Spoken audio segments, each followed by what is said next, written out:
Hello সবাইকে। তো আজকে আমি তোমাদের সাথে শেয়ার করব তোমরা কিভাবে বাড়িতে লাউ পাতা দিয়ে কই মাছ সেদ্ধ খুব সহজেই কয়েক মিনিটের মধ্যেই বানিয়ে ফেলতে পারবে।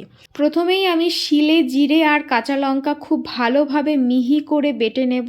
আর আমরা সকলেই জানি যে শিলের বাটা মশলায় রান্না হলে কতটা টেস্টি লাগে খেতে।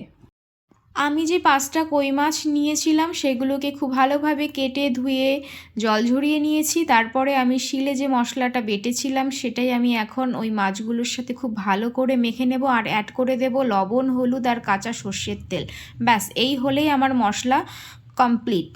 তারপরে ওটাকে আমি লাউ পাতার সাথে খুব ভালোভাবে বেঁধে নেব। তোমরা স্টেপ বাই স্টেপ ভিডিওতে তোমরা দেখতে পারবে। ভিডিওতে তোমরা যেইভাবে দেখতে পাচ্ছ ঠিক সেইভাবেই তোমরা মাছটাকে খুব ভালোভাবে বাঁধবে যেন খুলে না যায়। আমি প্রথমেই একটু মশলা দিয়ে দিলাম, জিরে আর কাঁচা লঙ্কা দিয়ে, নুন, হলুদ আর সর্ষের তেল দিয়ে যেটা আমি বানিয়েছিলাম সেটা। তারপরে আমি মাছ দিচ্ছি, তার ওপরে আবার একটু মশলা দিয়ে দেব। তো এইভাবেই তোমরা ঠিকঠাকভাবে ভালো করে আর কি এটাকে বেঁধে নেবে।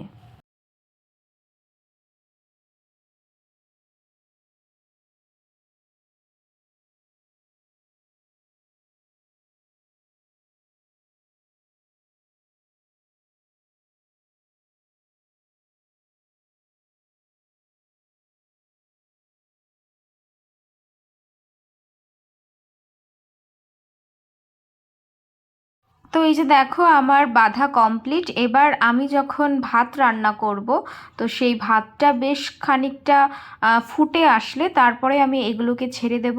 আর এই যে দেখো আমি আনফর্চুনেটলি কি বলবো মানে ওই ভিডিও ক্লিপটা আমি তুলতে পারিনি। তো এরকম হয়েছে দেখতে, মানে ফ্যানটা ঝরানোর পরে ঠিক এরকমই লাগবে দেখতে। এটা তোমরা গরম ভাতের সাথে খেলে খুব বেশি ভালো লাগবে। তোমরা অবশ্যই যারা যারা কই মাছ আর লাউ পাতা খেতে ভালোবাসো অবশ্যই একদিন বাড়িতে ট্রাই করে দেখতে পারো।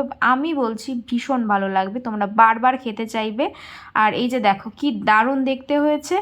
আমি তো এটা ভীষণ পছন্দ করি আর এটা বিশেষ করে শীতকালে আরও ভালো লাগে। তো তোমরা অবশ্যই বাড়িতে একদিন এটা ট্রাই করে দেখতেই পারো কিন্তু। তো আশা করছি আজকের ভিডিওটা খুব ভালো লেগেছে। যদি ভালো লেগে থাকে তো please like, comment, share and subscribe করো। আর যারা এখনও সাবস্ক্রাইব করোনি তারা প্লিজ তাড়াতাড়ি যাও গিয়ে সাবস্ক্রাইব করো, কারণ সাবস্ক্রাইব করতে তো কোনো টাকা লাগে না বলো। আর তোমাদের সাপোর্টের ভীষণ দরকার। তো চলো আজকের ভিডিওটা এই অবধিই ছিল। সবাই খুব ভালো থেকো, সুস্থ থেকো, বাই। আর হ্যাঁ, যারা যারা বাড়িতে এটা ট্রাই করবে তোমরা অবশ্যই আমাকে পরে কমেন্টে জানাবে যে তোমাদের এই রেসিপিটা কেমন লাগলো বানিয়ে।